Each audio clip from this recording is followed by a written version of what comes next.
आज के टॉपिक में फिर हम पढ़ेंगे मुक्त व्यापार क्या है, जिसे फ्री ट्रेड के नाम से हम जानते हैं।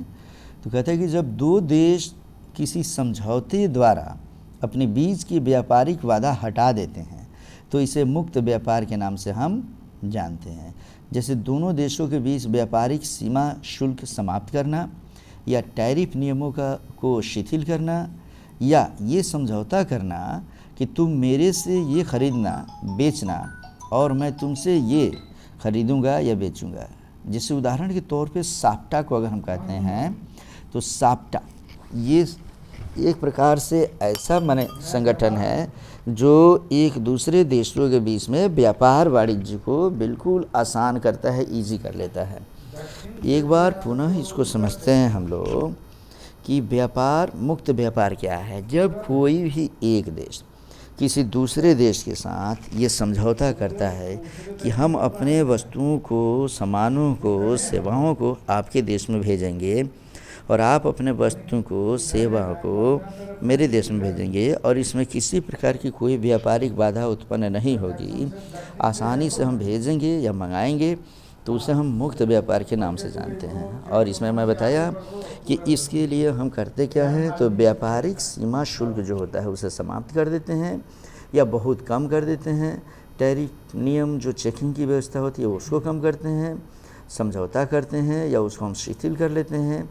और इस तरीके से वस्तुओं या सेवाओं के प्रवाह में किसी प्रकार की कोई परेशानी नहीं होती, आसानी से हमारा कोई वस्तु दूसरे देश में जाता है, दूसरे देश की वस्तु या सेवा हमारे देश में आती है, तो इसे ही हम मुक्त व्यापार के नाम से जानते हैं।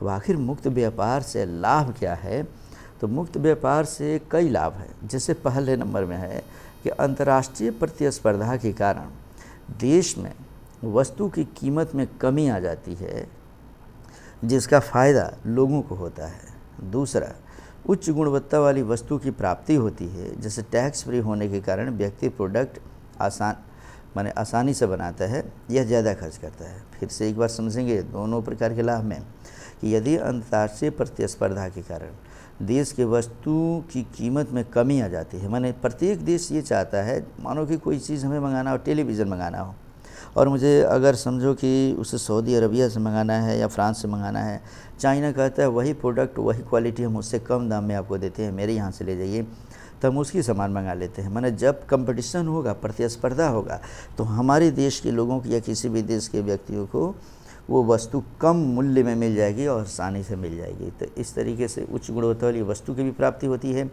अगर कोई देश अगर मानो कि अगर बोलता है कि मैं इस क्वालिटी का अगर कोई चीज़ दे रहा हूँ, दूसरा देश कहता है उससे ज़्यादा क्वालिटी का मैं आपको उपलब्ध कराता हूँ उससे कम कीमत पे, तो हम वो चीज़ खरीदते हैं। तो मुक्त व्यापार से ये लाभ होता है।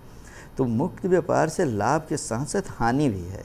क्या हानि है, तो इसे जानेंगे हम। नंबर 1 में अगर कहें तो अंतर्राष्ट्रीय प्रतिस्पर्धा के कारण घरेलू उद्योग बंद हो जाते हैं। घरेलू बढ़ाव की मात्रा से लिखेंगे हम लोग।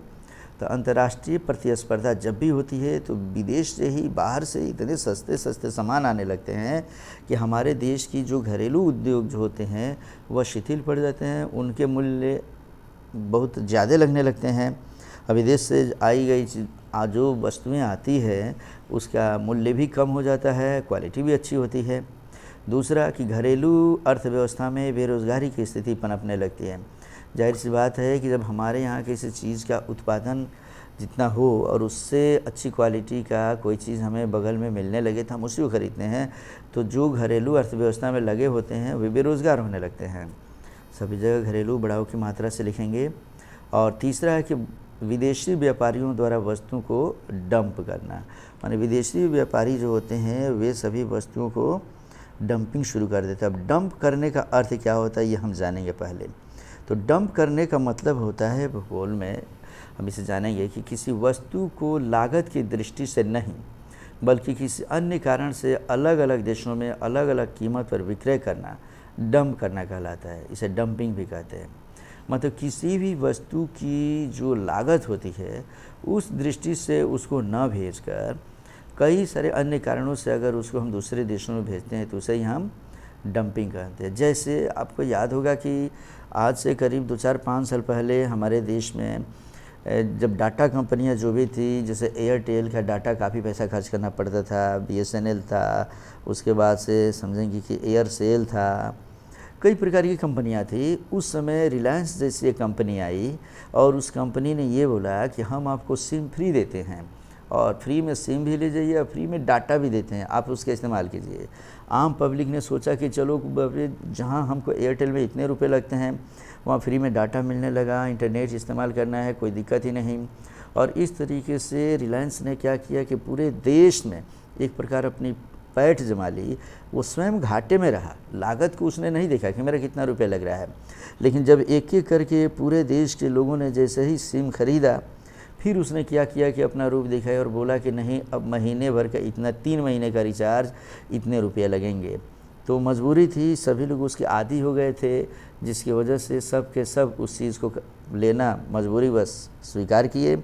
आधा लोगों ने छोड़ा, फिर भी आधा लोग पकड़े रहे। फिर कुछ दिन के बाद उसने कह दिया कि 3 महीना नहीं बल्कि 1 महीने का इतना लगेगा, और आज भी हम लोग देते हैं और उसी सिम को आज भी इस्तेमाल करते हैं। ये डंपिंग होता है। तो किसी बिजनेस को आम पब्लिक तक पहुंचा देने के लिए डंप करना, माने लागत की दृष्टि को न देखकर अन्य बहुत दूर दृष्टि अपनाते हैं और वहाँ पे जाकर उस पर अपना कब्जा जमा लेते हैं उस बिज़नेस पे, तो इसी को हम डंपिंग कहते हैं। ये अंतर्राष्ट्रीय व्यापार की एक बहुत सोची समझी साजिश होती है जो सामान्य पब्लिक नहीं समझ पाती है, लेकिन हम समझेंगे तो इस तरीके से इसमें से इसकी लाभ के साथ साथ इसका हानि भी है। अब सर्वाधिक अनुकूल राष्ट्र क्या होते हैं हम नेक्स्ट वीडियो में पढ़ते हैं।